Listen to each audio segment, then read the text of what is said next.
नमस्कार। मैं हूँ डॉक्टर पल्लवी शुक्ला फ्रॉम बालोद। वैसे तो बेसिकली मेरा जन्म रायपुर में हुआ है और स्कूली शिक्षा मेरी बालोद में हुई और हायर एजुकेशन मैंने रायपुर से किया। और फ़िलहाल मेरी पोस्टिंग अभी बालोद ज़िले के ग्राम अर्जुंदा में है, जहाँ पे मैं असिस्टेंट प्रोफेसर इन हिंदी हूँ। बेसिकली तो मैं साहित्यकार हूँ, पत्रकार हूँ, कवित्री भी हूँ और चूँकि हिंदी में अच्छी कमांड है, उसकी वजह से मैं न्यूज़ रीडर भी रही। काफ़ी सारे संगठनों में मेरा दखल भी है। वर्तमान में मैं राष्ट्रीय मानवाधिकार सामाजिक न्याय आयोग की बालोद जिला अध्यक्ष हूँ। और देखा जाए दूसरा अपना कह लूँ तो मेरी एक मैगज़ीन थी जिस पे मैंने संपादकीय भी किया था। और मैंने देखा कि मैं खुद भी अपने जीवन में जितना संघर्ष की हूँ, बहुत कम उम्र में मैंने इतना संघर्ष कर लिया कि शायद लोग बुढ़ापे में भी वो संघर्ष नहीं करते। संघर्ष नहीं करते का मतलब अपने हिस्से का संघर्ष कुछ लोग नहीं करना चाहते और हाथ में हाथ धरे बैठे रह जाते हैं, सोचते हैं हमको जो कुछ भी करना है, जैसा भी होना है भगवान के भरोसे छोड़ देते हैं। बट मैं ऐसा नहीं मानती। मेरा यह मानना है कि आप कर्म इतना अच्छा करो कि आप अपने भाग्य को बदल सको।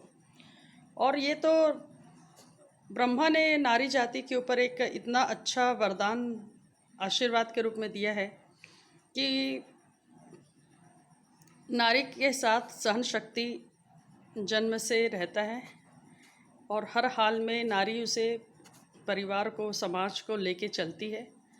और समाज में, हमारे ब्राह्मण समाज में आज के परिवेश को देखते हुए मैं कहूँगी कि यदि आपके अंदर किसी भी प्रकार की संपन्नता है, संपन्नता से तात्पर्य मेरा धन संपन्नता से नहीं है, आप किसी को मानसिक सहयोग भी कर सकते हैं, किसी को शारीरिक सहयोग करके उसकी परेशानियां दूर कर सकते हैं। देखिए, मेरे फील्ड में तो बहुत सी चीज़ें ऐसी आती चली गई कि मुझे लगता था कि जीवन अब ख़त्म है या मुझे सुसाइड कर लेना चाहिए।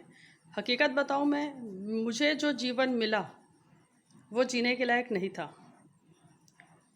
कहने के लिए तो मैं बहुत बड़े घर की बेटी थी, लेकिन आफ्टर मैरिज मेरी लाइफ में जो ट्रेजिडीज़ एक के बाद एक आती चली गई और शायद मेरा आत्मविश्वास मेरे साथ नहीं होता तो मैं अपने जीवन के इन संघर्षों को नहीं लड़ पाती। पर मैंने देखा कि जब जब मैंने संघर्ष किया, मेरे अंदर एक अलग सा आत्मविश्वास आया, मैं लोगों के लिए आदर्श बनी। आज मेरे अंडर में इतनी सारी पर्सनालिटी डेवलपमेंट की क्लास जिसे मैं फ्री ऑफ कास्ट चलाती हूँ। बहुत सारी जगहों पे जहाँ पे मुझे लगता है कि महिलाएं असहाय हैं, कमज़ोर हैं, कमज़ोर वर्ग हमारे परिवार की, हमारे समाज की, जिनको जितना ज़्यादा हो सके हमको दिशा देना है, उनको उनके लक्ष्य तक पहुँचाना है। किसी भी प्रकार की कोई कमी आती है तो उन्हें पूरा करना है। होता ये था कि मुझे भी लोगों ने बहुत आलोचनाएं की कि इसके साथ तो ऐसा हो गया। थोड़ा सा अपने बारे में बताना चाहूँगी। मेरी शादी 2006 में हुई थी और 3 साल के बाद मेरे हस्बैंड का देहांत हो गया। उसके बाद तो समझो मेरे ऊपर दुखों का पहाड़ टूट पड़ा। मुझे ससुराल से इतनी सारी प्रताड़नाएं दी गई कि मुझे भी लगा था कि मुझे ये जीवन शायद अब मेरे हाथ से निकल जाएगा। और सबने यही कहा कि इनके जाने के बाद कि तुम मायके शिफ्ट हो जाओ और वहाँ पे अपना देखो। तो मुझे लगा नहीं, ये कोई बात हुई? मेरी शादी हुई, इनका जाना और उसके बाद मैं मायके शिफ्ट हो जाऊँ? नहीं, मैंने बिल्कुल इस बात को, ये मेरे बात मेरे गले नहीं उतरे।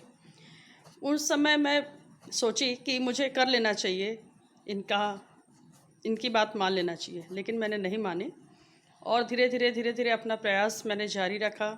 विभिन्न क्षेत्रों में मैंने अपने कीर्तिमान हासिल किए। तो मुझे लगा कि एक नारी को ये पूरा मानव समाज हमेशा दबाना चाहा है, लेकिन यदि वो चाहे तो हर इस क्षेत्र में झंडा गाड़ सकती है जहां लोगों ने कल्पना भी नहीं की होगी। और आज सारे उदाहरण हमारे सामने हैं। मैं आप सबके बीच की हूँ, आप सबके परेशानियों को समझती हूँ और मुझे तो हमेशा लोगों ने कहा है कि आप एक बोल्ड महिला हैं, आपको बहुत सारी चीज़ों का ज्ञान है, आप क्यों नहीं आती मीडिया के सामने, ये वो। तो मैं हकीकत बताऊं कि आज के परिवेश में हम मीडिया के सामने आते भी हैं तो कोई ज़रूरी नहीं है कि हम सेफ़ हैं। हमारा उग्र होना या हमारा अच्छे के लिए कार्य करना भी हमारे अपने समाज के लिए लोगों को नागवार गुजरता है। पर मुझे कई सारे राष्ट्रीय मंच पे पुरस्कार मिले, बहुत सारे अंतर्राष्ट्रीय टीम मैंने लीड किया, और आज भी मेरे पास ग्रामीण परिवेश से लेके शहरी परिवेश तक ऐसे महिलाओं का हुजूम है जिनका कोई नहीं होता। मैं उनके लिए करती हूँ, विदाउट किसी फ़ंड के करती हूँ, ये मेरे शौक़ में है, क्योंकि मुझे लगता है कि जब मेरी जैसी सक्षम महिला इतना कुछ झेल के, इतना कुछ समझ के आगे आई है, तो निश्चित रूप से मुझे भी अपने समाज की महिलाओं के लिए यदि ऐसा कुछ अवसर मिलता है तो मुझे ज़रूर करना चाहिए। मैंने हमेशा से कहा कि नारियों को श्रद्धा का पात्र माना गया है, और आज का परिवेश हमारे बहुत अनुकूल नहीं है। जितनी सारी चीज़ें हमारे सामने हैं वो निश्चित रूप से बहुत तकलीफ़देह हैं, लेकिन हम चाहें तो अपने परिवार और समाज को अपने कर्मों से, अपने सहयोग से एक काफ़ी अच्छा संघर्ष करके काफ़ी अच्छा टारगेट दे सकते हैं। मैं समग्र ब्राह्मण परिषद को बहुत बहुत धन्यवाद करना चाहूँगी कि आपने मुझे सुना, मुझे चुना, और मुझे हमेशा सुनते रहेंगे। आप सबके बीच की ही हूँ। बालोद में मेरा हेडक्वार्टर है, वैसे बेसिकली मैं रायपुर बिलोंग करती हूँ। तो चलिए फिर कभी दोबारा आपसे मुखातिब होंगी, और आप सबको बहुत बहुत बधाई।